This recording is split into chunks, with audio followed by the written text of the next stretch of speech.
The phone rang at 12:14 a.m., and I knew before I answered it that my life had just split into a before and an after. "Is this Daniel Hargrove? I found your number in a little boy's backpack. He's been sitting on this bench since 7 o'clock. It's 41 degrees out here, and he won't tell me where his parents are." I was already reaching for my keys before she finished the sentence. "My name is Daniel Hargrove. I'm 64 years old, and for 30 years I inspected bridges for a living, the kind of work where a missed detail doesn't just cost you money, it costs lives. I built a reputation on noticing what other people overlooked. I never thought that skill would fail me with my own daughter. Rachel is 36 now, smart, magnetic, the kind of woman people are drawn to in a room. I raised her mostly on weekends, between projects, and told myself the sacrifice was worth it because I was building something for her future. I never asked myself what it cost her to grow up watching my taillights leave the driveway. Her son, Noah, is 8. Adopted 5 years ago, from Kyle's side of the family, a story nobody in that house liked to tell in full. I loved that boy the way I should have loved Rachel when she was small, fully, without distraction. Every Sunday he'd show me photos from his little camera, the porch light, the neighbor's cat, once just a picture of his own shoes. I looked forward to those calls more than I admitted to anyone. Lately, though, something in his voice had changed. Quieter, careful. 2 weeks earlier, he'd mentioned, almost in passing, that he'd stayed with the Andersons while his parents were at a work thing. I told myself that was normal. Kids get looked after. I didn't ask the question sitting right in front of me. Work thing at 10 p.m. on a Tuesday? If you're the kind of person who believes family should mean something, who's ever stayed up wondering whether you missed a warning sign you should have caught, I'd love to know where you're watching from tonight. And if stories like this hit something true in you, stay with me.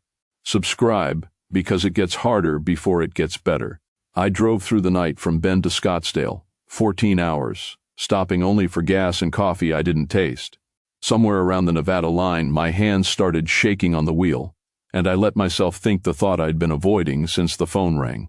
She left him, not lost track of him, not a miscommunication. She left her son alone in a house 4 states from home while she took her other children, her biological children, to Disney World. I reached the woman's address, a small stucco house 2 doors down from my daughter's, just as the sun broke over the desert. Her name was Carol Whitfield, retired schoolteacher, the kind of woman who doesn't back down once she's decided something is wrong. Noah was asleep on her couch under a quilt that wasn't his camera clutched against his chest like it was the only thing in that house that belonged to him.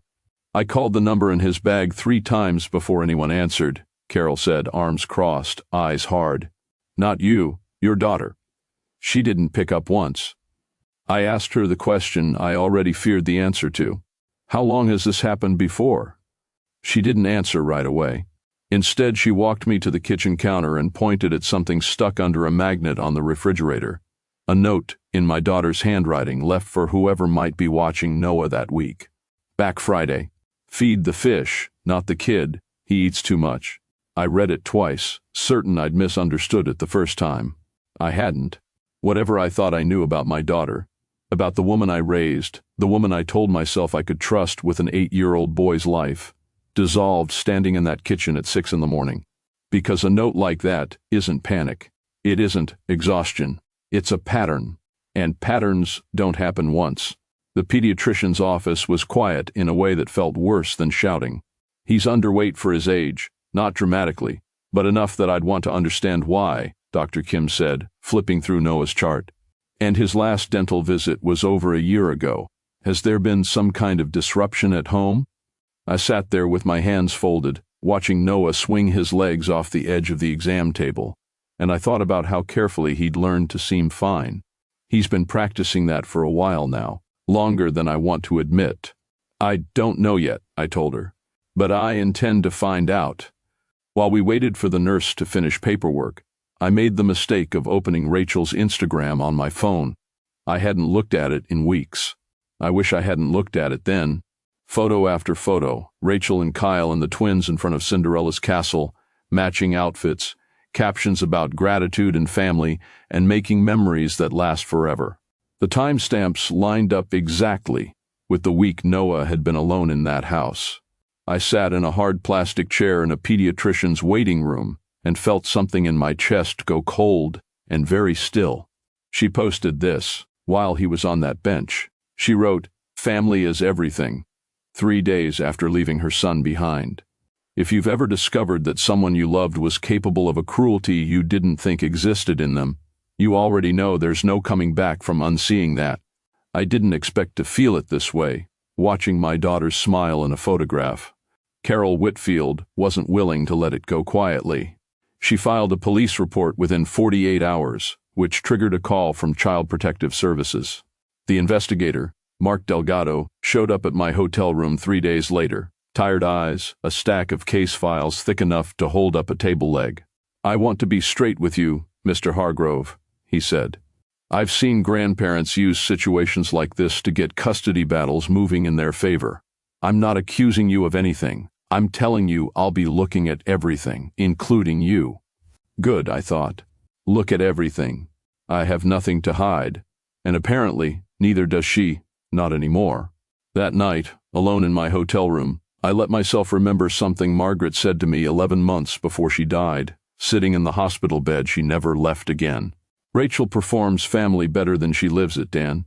Don't let her convince you otherwise." I'd brushed it off then as illness talking. I understood it now as the clearest thing my wife ever told me. 2 days later, Rachel called, crying so hard I could barely understand her. "Dad, please. I know it looks bad, but I was exhausted. I wasn't thinking straight. Please don't let them take him from me." For one dangerous moment, I almost believed reconciliation was still possible. Maybe this was just a woman drowning. Maybe I'm about to destroy my only child over one terrible mistake. Then my phone rang again, an unfamiliar number. A woman's voice, careful, deliberate. "Mr. Hargrove, my name is Priya Nandan. I used to be Noah's nanny. I saw the news story about the CPS case, and there's something you need to know. I signed something when your daughter let me go. A severance agreement that told me to stay quiet. But this isn't the first time she's left that boy somewhere. I have 8 months of text messages, and I think it's time somebody saw them." I sat down slowly on the edge of the hotel bed, the phone pressed hard against my ear, my heart hammering somewhere behind my ribs. This isn't a woman who slipped once under pressure. This is a pattern with a paper trail, and I'm the only one who doesn't know how deep it goes. 3 days later, Delgado called with news that should have felt like relief, and instead felt like the floor dropping out from under me. "Based on the home inspection and your daughter's interview, the initial assessment doesn't support removal," he said. "Unless something changes, Noah goes back to his parents by the end of the week." I closed my eyes and understood, for the first time, that loving that boy wasn't going to be enough. I was going to need a plan. I stopped raising my voice. That was the first decision I made, and it turned out to be the most important one. Naomi Castillo's office smelled like coffee and old case files, and she didn't waste time on comfort. "If you want to save that boy, Mr. Hargrove, you have to stop reacting like a father and start thinking like the engineer you were for 30 years. Courts don't respond to anger. They respond to documentation." She's right, and I know it. Anger is what Rachel expects from me. Silence is what she won't see coming. So when Rachel called again, apologizing, asking if we could talk things through as a family, I told her I needed time. I told her I was hurt, but that I loved her, that I was trying to understand. Every word of it was true. It was also, for the first time in my life, strategic. Let her believe I'm softening. Let her get comfortable. Comfortable people stop being careful. Priya's evidence came first. 8 months of text messages from Rachel, instructing her to keep Noah out of family photos, to handle him when Kyle's business associates visited, to make sure he ate in the kitchen while the family ate in the dining room. Reading them, I felt something in my chest harden into something usable. Naomi filed to have Priya's severance agreement voided under the child welfare exception, and just like that, a woman who'd been silenced for 8 months finally had a legal right to speak. Next came Noah's camera. I hadn't thought much of it before, a boy's hobby, photographs of porches and shoes and empty rooms. But a forensic photography specialist Naomi brought in recovered every image ever stored on that memory card, each one time-stamped. Locked doors, an empty kitchen at dinner time, a crumpled airline ticket in a wastebasket, dated 3 weeks before the Disney trip Rachel had told CPS was spontaneous. He'd been documenting his own neglect without knowing it. My grandson built the case that's going to save him. I made sure Investigator Delgado received everything through the proper channels. Nothing leaked, nothing dramatic, just steady, credible documentation arriving exactly the way procedure required. Slowly, I watched something shift in the way he spoke to me. The suspicion in his voice thinned out. "You're not what I expected," he told me on the phone one evening. "Most people in your position want to burn the whole thing down. You're building a case file." "I spent 30 years making sure bridges didn't collapse," I said. "I'm not about to get sloppy now that it's my grandson's life on the line." There was a piece of this I hadn't expected to matter, and it came from an old colleague at my former firm, a man who did due diligence work for private equity acquisitions. Kyle, it turned out, was closing a deal that hinged entirely on a clean public image. No scandal, no controversy, nothing a background check might flag. I didn't leak anything. I didn't need to. Court filings are public record, and public record has a way of finding its way into a due diligence report all on its own. I'm not trying to destroy his business. I'm simply making sure the truth is somewhere he can't bury it. Naomi arranged a supervised mediation session, and Rachel and Kyle agreed to it almost eagerly. I could hear it in Rachel's voice, the relief of someone who believed reconciliation was already underway. What she didn't know was that Naomi had one purpose for that room: get them to restate, on record, the same timeline they'd given CPS. A timeline the photographs, the texts, and Carol Whitfield's testimony would directly contradict. I sat in that mediation room across from my daughter, and for one unbearable moment, I saw the little girl I used to tuck in before late flights, waiting up for me by the window. I still love her. That's the part nobody prepares you for. You can love someone and still have to stop protecting them. 2 weeks later, Naomi filed for emergency temporary guardianship, timed with surgical precision. 1 week before Kyle's acquisition was set to close, the same week Rachel and Kyle believed the CPS case was quietly dying on its own.